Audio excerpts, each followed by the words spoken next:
The alarm bells are deafening, and the evidence is irrefutable.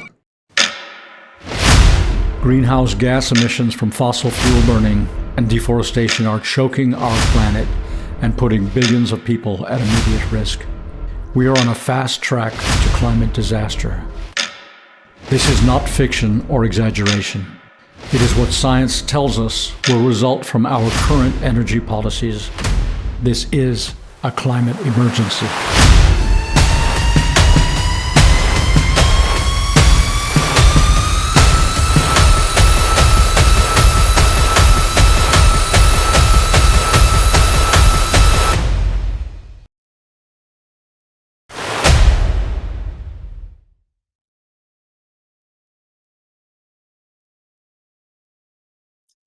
Hello, everybody. Well, here we are at the end of week one from the conference in Sharm el-Sheikh, day 7. I'm Casey Schulberg, the Collier County Waterkeeper, and your co-host for these nightly programs, along with my partner, John Capece, the Kissimmee Waterkeeper. This week, we've discussed loss and damage, mitigation and adaptation, social justice, finance, politics, greenwashing, indigenous rights, and war. And we've had great guests join us throughout the week, including 7 waterkeepers. Tonight's commentary from John picks up where we left off yesterday with our congressional delegation who is still in town. And John also wants to talk about mitigation and how that impacts agriculture, and specifically the Kilgali Amendment designed to reduce hydrofluorocarbons that are pervasive in our food, water, and in the air we breathe. Well, today was Adaptation and Agriculture Day at COP27. And there were a lot of activities at the U.S. Center. So I focused on covering the activities there, the various presentations.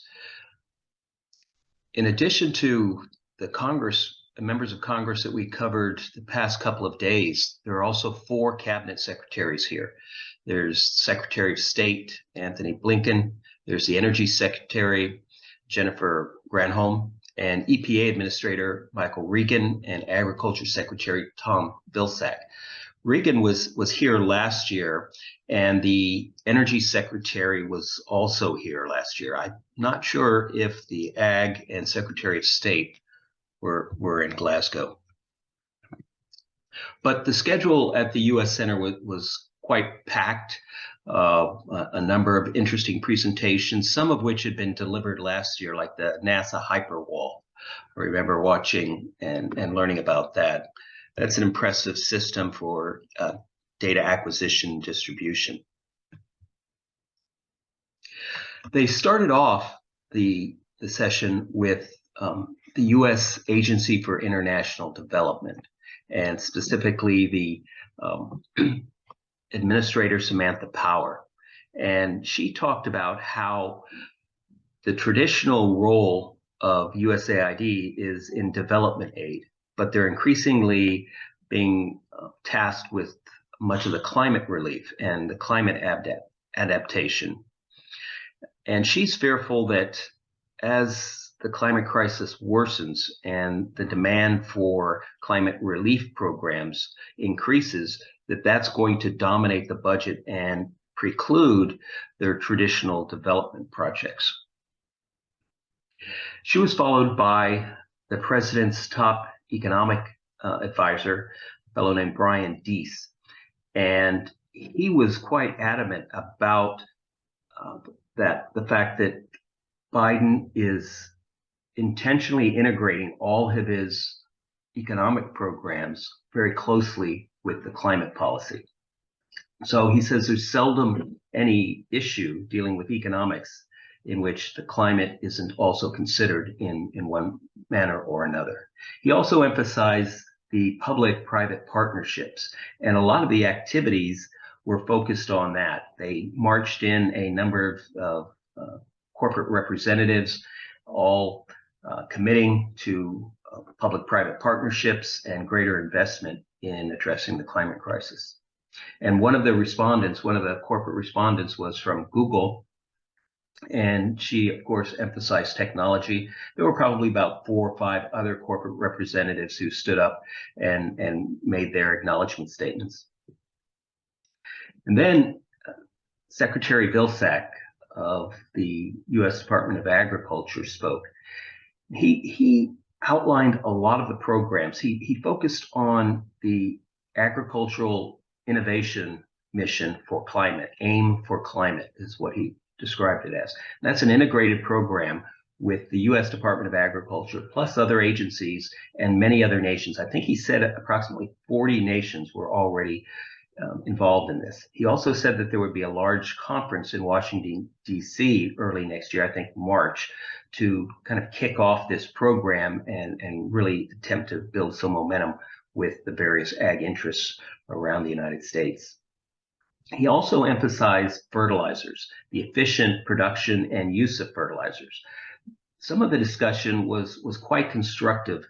He was, of course, emphasizing regenerative agriculture, but talking specifically about ways of using nitrogen fixers in the soils to reduce the fertilizer requirements of many crops.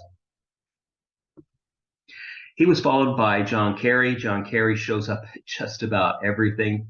The man is probably wearing through a couple of pair of shoes at this conference. He emphasized, relative to agriculture, the linkage between national security and food, not just national security relative to internal issues of the United States, but our national security posture with other nations, basically pointing out that food insecurity leads to conflict around the world, and we are often invariably dragged into those conflicts. He also emphasized population relative to the food issues, and he sounded somewhat disappointed that population was not being addressed sufficiently at this COP, or perhaps at other recent COPs. He too talked a little bit about regenerative agriculture and the important role it will play. I also wanted to maybe revisit some of the activities from yesterday. We did a lot of coverage on the members of the House of Representatives who were here: Nancy Pelosi, Kathy Castor, Bonacci, and there were, I think, 11 other members of Congress here from the Democratic Party and another 4 or 5 from the Republican Party. But these senators were 3 Democratic senators, and they spoke with the Assistant Secretary of State responsible for oceans. I did not know there was a Secretary of State assistant for oceans, but apparently there is. And she had a very lively discussion with these 3 senators. I was very impressed with the presentation that they gave, their frankness, the level of detail that they seemed interested in sharing with the audience. And first was Senator Markey. He's a Democrat from Massachusetts, and we've seen Markey involved in many things over the years. He's been a staunch climate advocate for as long as I can recall. He emphasized that the recent accomplishments with the Inflation Reduction Act and some of the other legislation would not have been possible if it hadn't been for pressure exerted by young people, young voters. And he encouraged young voters to make themselves heard, make themselves felt at the ballot box, and to be as assertive as they possibly can, because he said that's the only thing that is capable of overcoming the corporate lobby, is for senators to feel that heat from voters. And he of course talked about how the solutions, the obstacles to climate solutions, have never been technological. They've always been political. He also talked about how the new programs that the Congress is passing needs to emphasize delivering jobs for youth. He was extremely forceful on that point. Senator Cardin from Maryland, he said that he'd been attending 4, I think Markey's been at 5 of these COPs, and he said this is the first time he's felt like he could offer some statements of progress from the U.S. Senate. Before, it was always discussions of how they were trying to do this, hoping to do that. But this time, he said, they were able to deliver through the Inflation Reduction Act real accomplishments.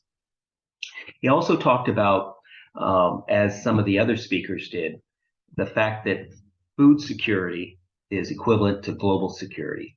And he also emphasized the essential role that USAID must play in providing both food security and overall development.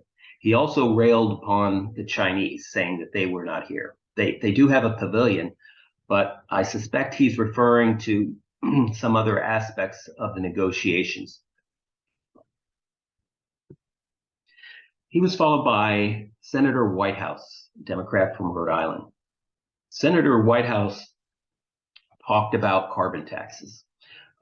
In Canada, they're considering a carbon border adjustment. Basically, that's a tariff at the border that is tied to the carbon content or the carbon footprint of the products and services being imported to the nation. Now, if Canada were to do this, it would put tremendous pressure upon the United States to do the same, because we're so closely tied to the Canadian economy. We have, the North American Free Trade Agreement. I think they changed the name of it.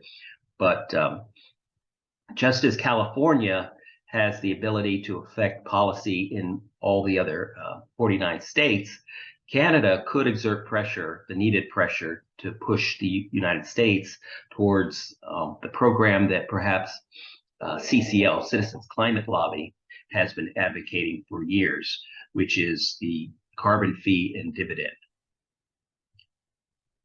Now, he also focused on climate justice and how it was the responsibility of the USA, China, and the European Union as the primary emitters of greenhouse gases globally and cumulatively. He said that climate justice must be delivered, and it must be delivered with the leadership of these three federations: the United States, China, and the EU. Then he started discussing the Kilgali Amendment. And this is a formal amendment to a treaty, so it required Senate confirmation, Senate approval. And it also required the support of 19, or achieved the support of 19 Republican senators. And he was somewhat surprised, and they had a little bit of exchange about this because, as the previous senators had pointed out, the fossil fuel industry exerts a massive amount of pressure. And I think Markey had said that the fossil fuel industry spent more money opposing the Inflation Reduction Act than they had spent on any other piece of legislation. So it was a tremendous accomplishment to overcome that. But the Kilgali Amendment did not have the opposition of the fossil fuels, since it was a different industry, largely the refrigerants and electronics industry and the electrical power industry being most affected. So the lobbying against the Kilgali Agreement was not nearly as fierce, and they were able to accomplish that legislation. Now, the Kilgali Agreement is the Kilgali Amendment is a modification of the Montreal Protocol. And the Montreal Protocol was adopted decades ago to address CFCs, the hydrofluorocarbons that damage the ozone layer.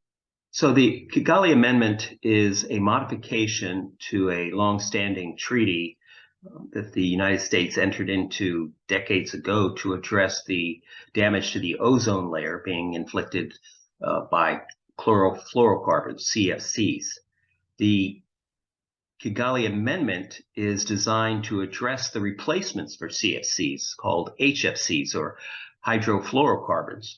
These were refrigerants and solvents and other products that were developed and produced to replace many of the CFCs. Now, whereas HFCs do not cause significant damage to the ozone layer, they are powerful greenhouse gases. So the Kilgali Amendment was designed to put into place a similar program that eliminated the CFCs and achieved that for the HFCs.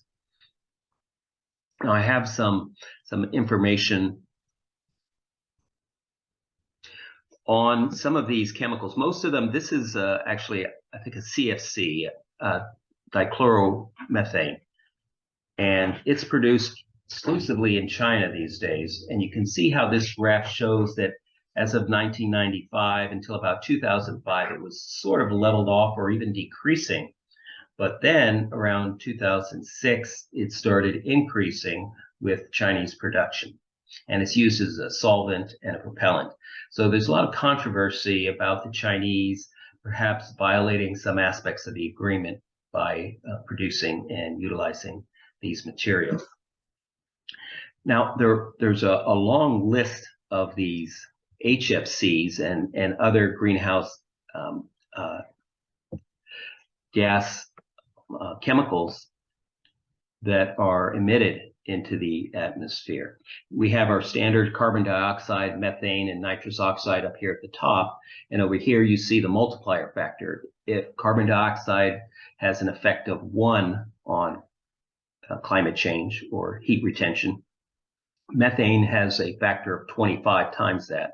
And nitrous oxide, largely derived from agricultural operations, is approximately 300.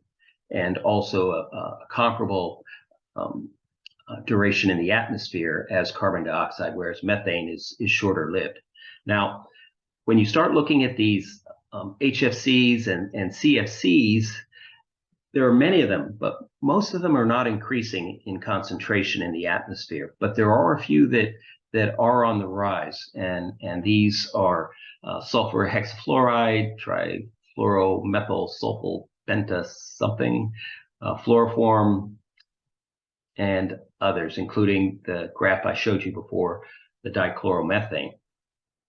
Now, some of these last seemingly forever in the atmosphere.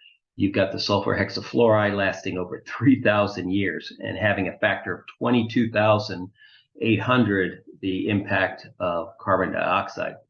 Now, whereas that may seem like a lot, the concentrations are much smaller. This PPT means parts per trillion, which is 1,000th of the part per billion, which is 1,000th of the part per million. So the concentration difference between, say, carbon dioxide in the atmosphere and some of these other exotics are a millionfold, but they have significant greenhouse gas power and longevity in the atmosphere, so they remain important.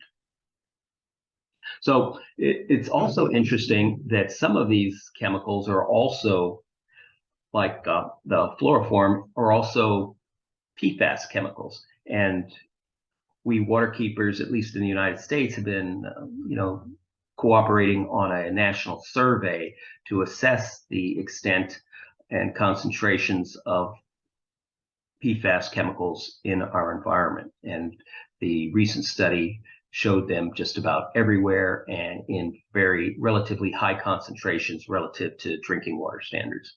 Not that they're in the drinking water, but they're in the environmental water, which means that certain people might be exposed to it, particularly those with private wells. But the issue of HFCs is being addressed through the Kilgali Ammendment, and the Senate is very proud that they were able to pass that and add it to the treaty, the Montreal Protocol. At the start of this week, we said we would strive to listen to indigenous voices and the voices of our young people. Well, we get a double whammy on that score in the person of Valholly Frank, who is 19 years old and a proud member of the Seminole Tribe of Florida. We're so proud to have her on our reporting team in Sharm el-Sheikh.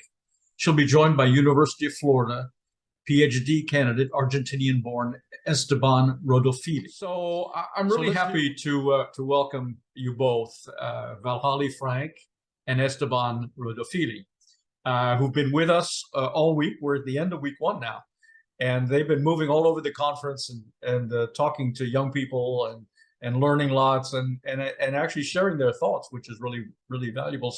So Esteban, tell us about your work there, the degree you're working toward, and how the conference might inform your degree and your general education on climate change. Thanks for having us. So I'm currently an international student at the University of Florida at the Marine Geomatics Lab. My advisor is Vincent Lecour, and my work is centered on the automated detection of marine mammals through satellite and drone images. It happens that these platforms allow us coverage that is difficult to attain through traditional platforms such as boats. In a way, they can give us data on different species and allow us to have a better idea on their conservation status. But going through these images manually, it's time consuming. That's where the automation comes in. And essentially my work is, for example, teaching a computer what's a whale from what isn't a whale, just to put it in short words, a few words. So is that pattern recognition and AI? Yes. And Yes. that's from satellites? Well, I use both satellite and drones depending on the chapter. For example, my third chapter is on manatees, and for that one, I use drones. My fourth chapter is on baleen whales, so I have to use satellites. So my background in itself is biology. I studied biology at the University of Buenos Aires. Then I went on a master's in public policy, and then I at the Torquato di Tella University, also in Buenos Aires, and then I came to the US for my PhD. I've always envisioned my career somewhere in between academia and public policy. Therefore, the attendance to COP27 and the briefings we are producing here are an excellent opportunity just to acquire practice and knowledge on what ecologists call the gray agenda, right? After issues that are more related to waste management, emissions cutting, energy, things that are subjects that are apart from conservation, which is what I have always worked on traditionally. Yeah, well, that's interesting, and we really enjoyed your talk earlier this week with some students from the Asia Pac region. That was really nice to hear. Do you think that there's enough student representation? I know there's been a focus on youth all week long. Do you think there's enough student representation, and do you think there's an opportunity for people to complain or to voice their concerns or to protest, to demonstrate? There's been a noticeable absence of civil society at the COP this year, and I think it's a shame. I think it's a deficit. I think that public pressure by environmentalists, youth, and activists puts pressure on the delegates and on press, and I feel that there's a lack of that this year. Do you sense that at all? Well, there are certainly students present, but they are not in a protesting capacity. They are just either visiting the pavilions or at most being part of a pavilion, but there is, as you say, a noticeable absence of protests. It's a very unusual COP, and here is what's more alarming. If with all that pressure in years past, we are still lagging behind what we should be doing in terms of goals, in terms of implementation, we can only expect something worse from this COP in that sense, because that pressure is essentially vanished. There have been comparable to what was reported in Madrid or in Glasgow. Yeah. So what do you hope to do this week? What are you still hoping to accomplish? What are your aims and goals for the next week of the conference? There is still a myriad of pavilions to cover, and some pavilions have very interesting content. For example, the Japanese pavilion, which is very solution focused, and in that sense it stands out compared to other pavilions. So besides that, it would be interesting to have some time for more of the meetings associated with the particular topics laid out by the Egyptian presidency for this COP. And at the same time, there are side events. The UNFCCC has side talks, which are also pretty interesting. And of course, there is the summit. The problem that, and when I talk about the summit, is essentially the actual negotiations and the official representations of different countries. Those activities sometimes are accessible, sometimes they are not. But of course, every time we can access, as with our observer pass, we try to. So essentially, the second week is shorter. It's not an actual week. So it will run from the 14th to the 18th. We expect less public in general. The people I've talked to, many people are just returning after the first week, or even after the first week, the first days of the first week. So we should expect a little bit of more calm COP. Perhaps that will free some space for more interesting interviews with different pavilions and delegations. I've been really disappointed no multilateral agreements have been signed.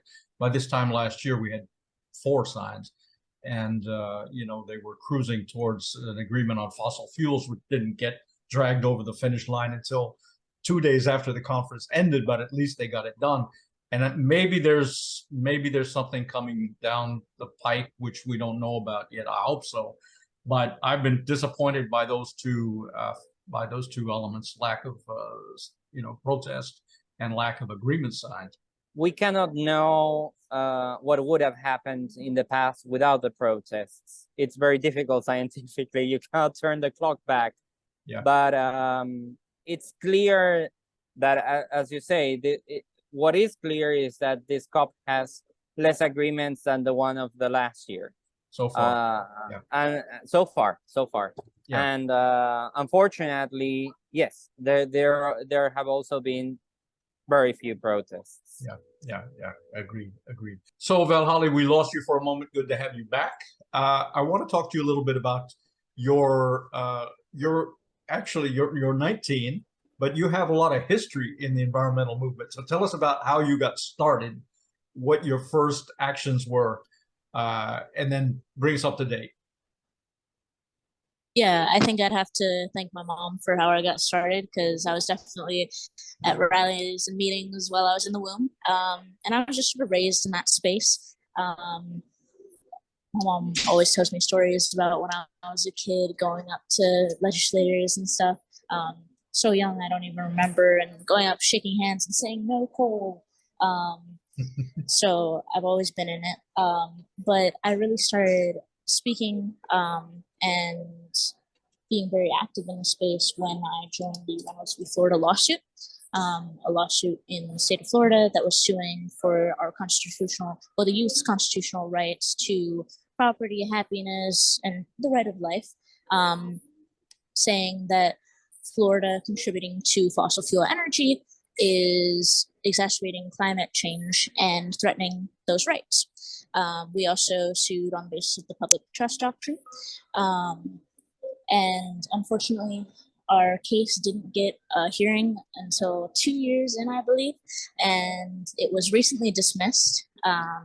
So not too much luck there, but instead of giving up after that, we filed a petition for rulemaking, and we've been working closely with Nikki Fried, the Commissioner of Agriculture in the state, and she passed the petition.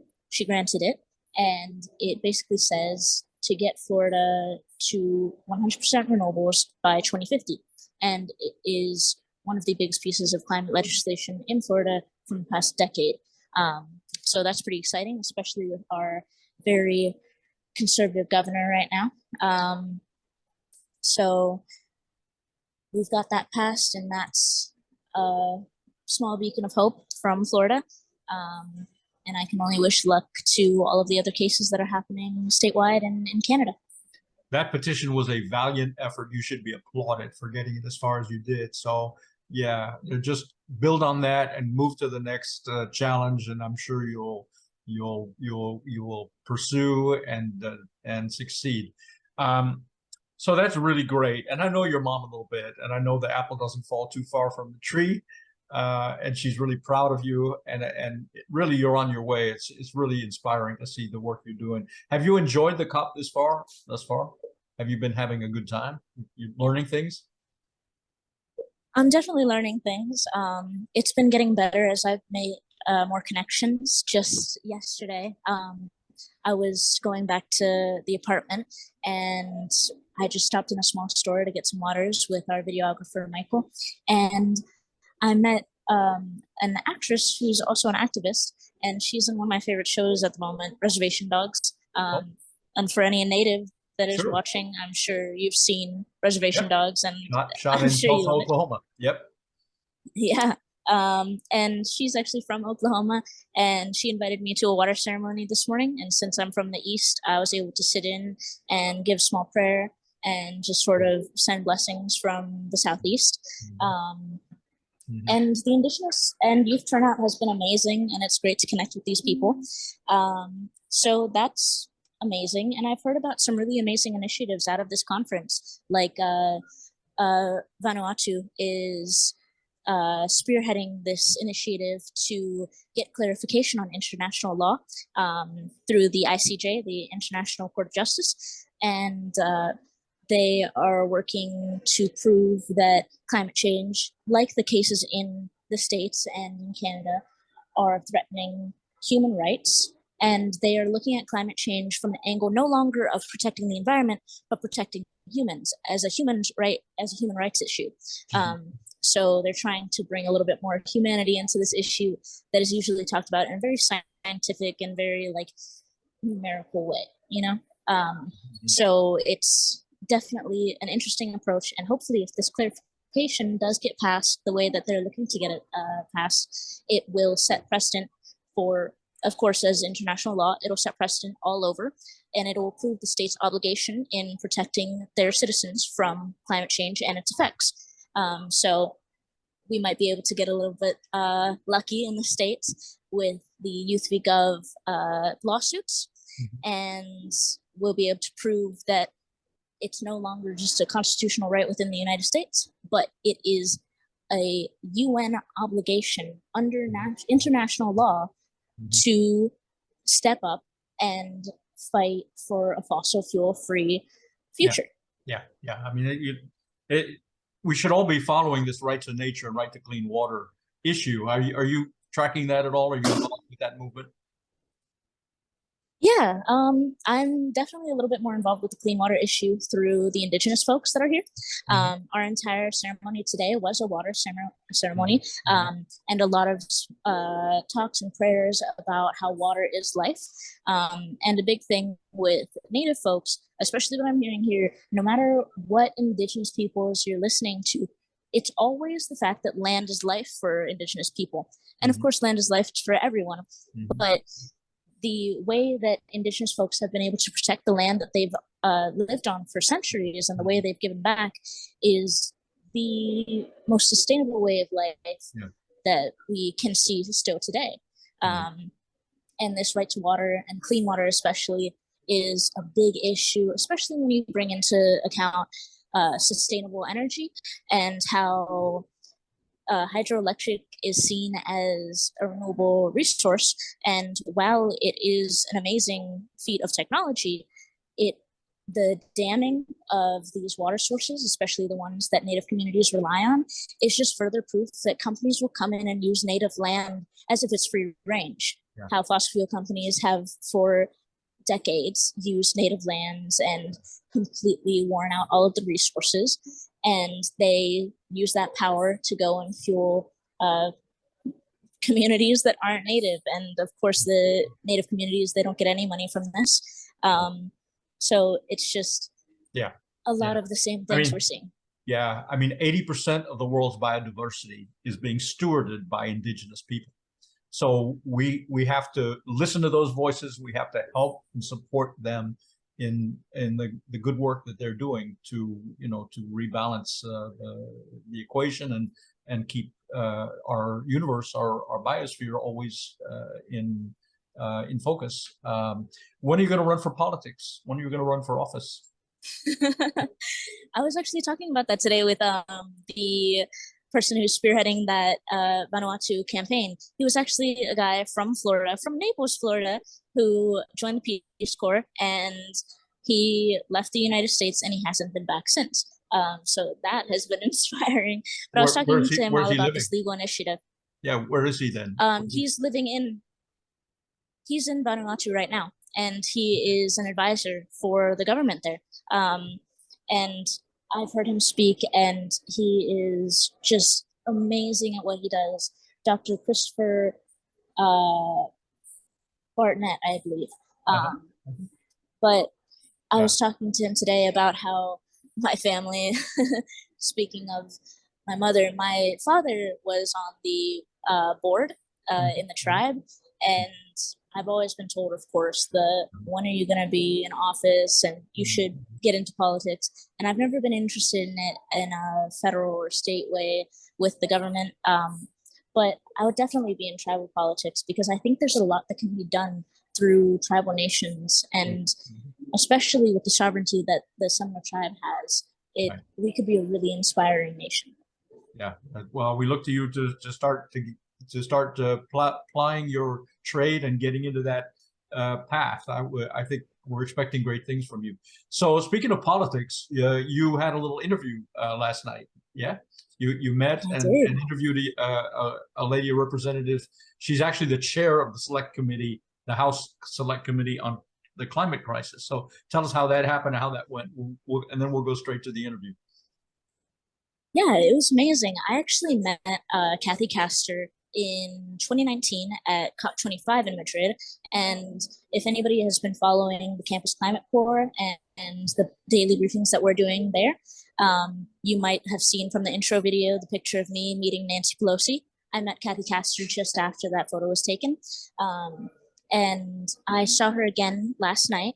I went to a museum where she was having an event. There was an arts and culture event, really highlighting Indigenous folks and highlighting the important role that arts plays in the climate movement, and how it can't just be the drudgery that we see, and how it has to be visual and has to be creative, and there has to be passion and love put into it, not just facts and very disturbing numbers, you know? And I met her once again, and I set up an interview with her, and I was able to talk with her. She invited me to sit down and have dinner with her, and we were talking all about climate, all about COP, and it was really refreshing to hear a representative, especially from Florida, talk about climate in a way that wasn't about banning the word, you know? And not only talk about climate, but talk about racial justice and the importance of taking into account history, and especially America's history, when creating laws. Yeah, she's. I've always been struck by how authentic she is. I think she's really one of the good ones. And she does her homework. She knows her stuff. So thank you, Valholly. This is 19-year-old Valholly, who's always impressed me with her poise. And now let's hear that interview that she conducted last night with the Select Committee Chair, Kathy Castor. Thanks, Valholly. Thank you very much. Thank you. So I just want to talk a little bit about your experience at COP, what's been going on. So I've been collecting a lot of information about what the youth are feeling, what Indigenous people are feeling, and now I'm honored to be able to talk with a representative about what you're thinking, especially with Joe Biden just making his remarks, and with Nancy Pelosi recently speaking. What's going on in your mind about this? Well, first of all, let me say that I'm honored to be with you here, and I chair the House Select Committee on the Climate Crisis, which is a committee when the Democrats took control of the Congress years ago that Speaker Pelosi organized, and she tasked us with coming up with a climate action plan for the Congress to help with climate ambition, moving to clean energy, moving to adaptation, climate justice, environmental justice.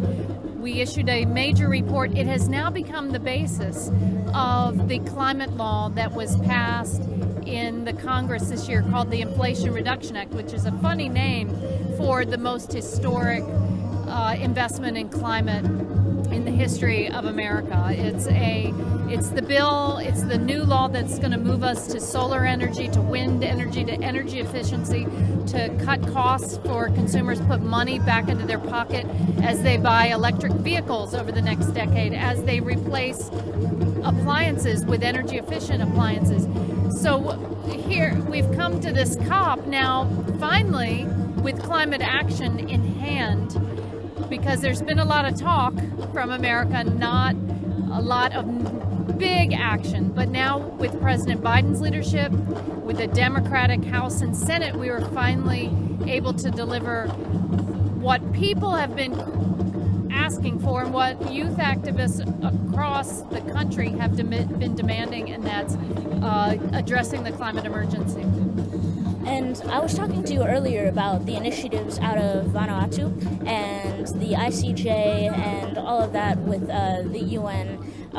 And I recently went to a panel where I believe the head of the Amnesty Project, she was talking about the importance of writing law with history in mind and with the past. And I wanted to know, what are your feelings about like the history of America going back centuries and how it relates today and how it should affect whose voices are being heard?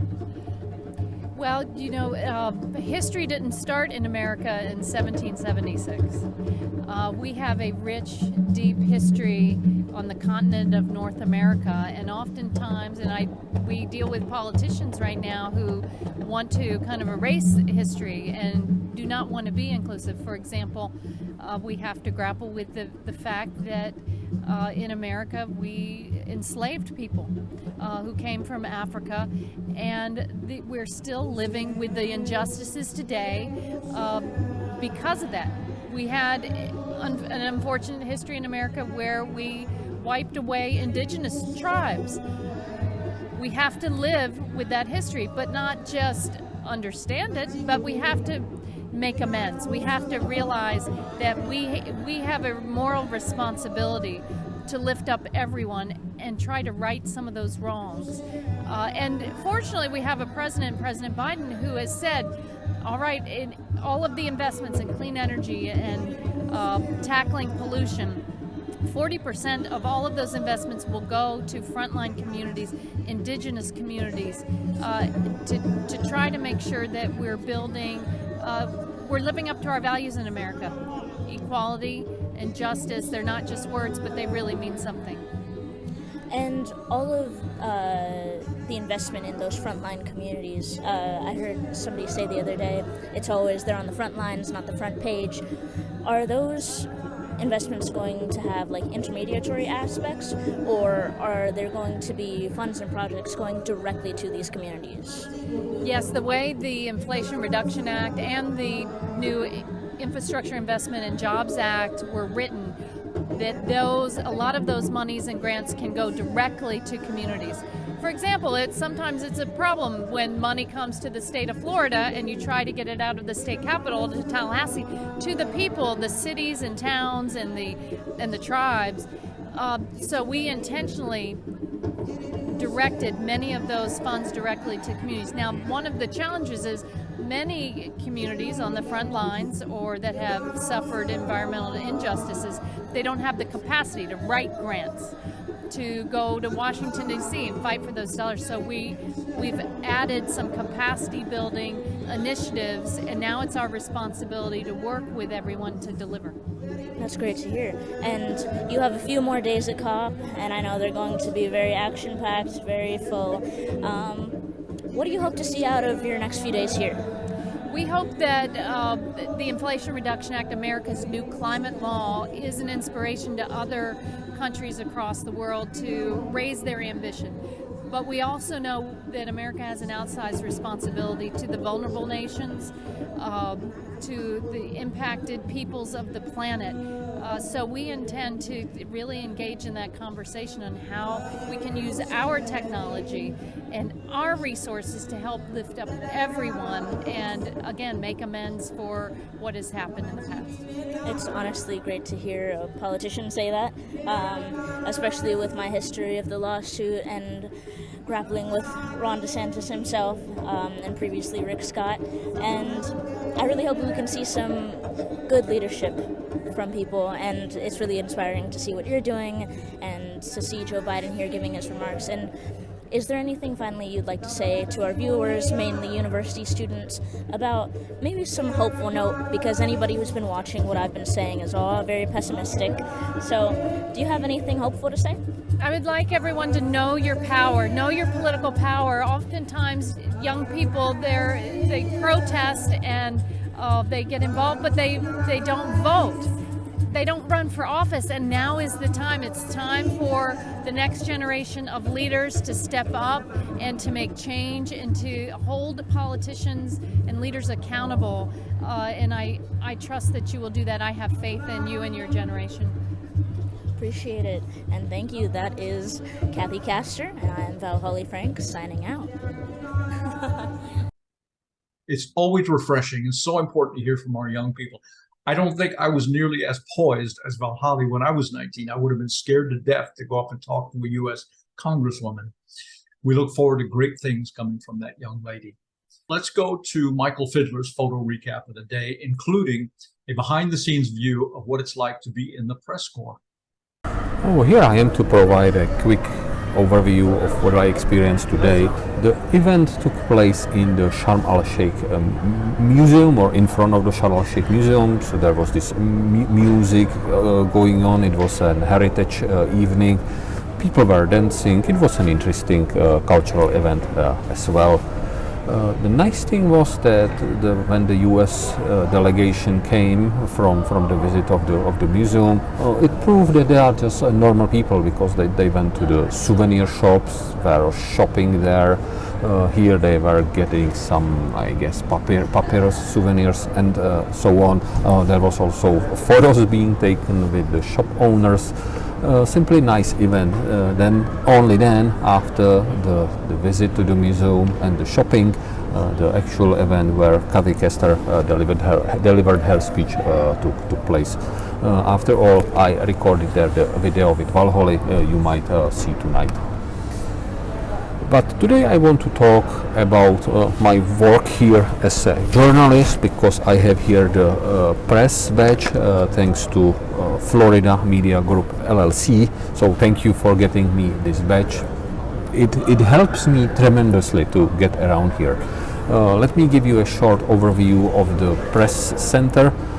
It has two floors, and although when I look behind the scenes it looks like a huge mess, I have to say that everything works here pretty well. I am impressed how fast the internet is and how well the things inside are organized.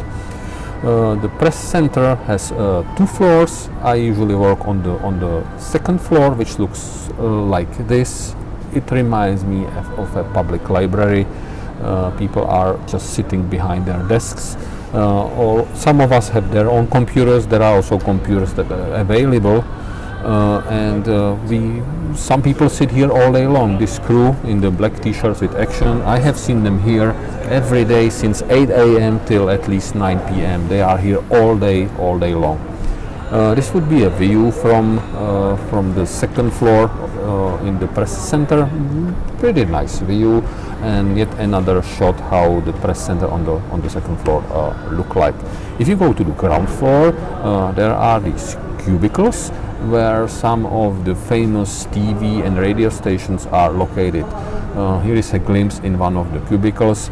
The setup there is more private, so the crews have their time to meet together and organize things and arrange for their broadcasts.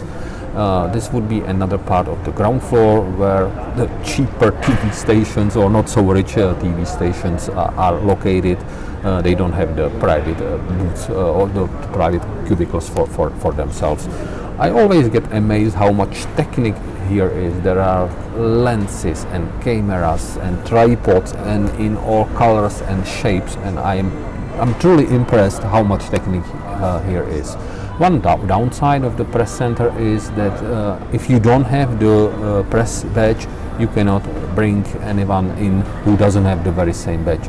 Meaning, if you want to do an interview, say with an observer, they will just not let him in. So people are doing the interviews wherever possible, outside or in some other meeting rooms, but not in the press center. In the press center, there is also this very helpful IC support. I asked these girls to pose for me, and I wanted them to look like they are doing some technical stuff there, so I asked them to stand by the black boxes because I thought those were servers. I saw there the yellow signs with electricity, and it turned out these were just coffee machines. So the girls look at me, what kind of an idiot are you if you don't recognize this is not a server but just a coffee machine? Then I asked them to be at least by a printers, so it looks more technical there.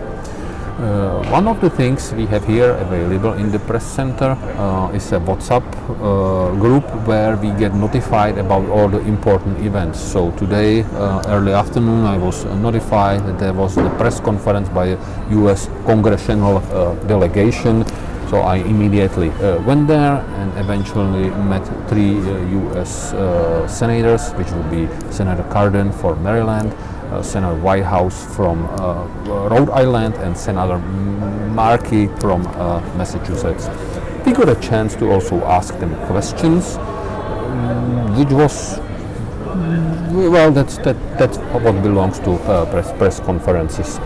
After the press conference was over, I met Esteban outside of the press room because he was not allowed to get in, and we approached one of the assistants of Senator Cardin, asked for an interview, and we were promised that something might come out of that. Senator Cardin was busy. He was delivering an interview to one of the Egyptian TV stations. So this is the sort of images you will probably see on Egyptian TV tonight. Finally,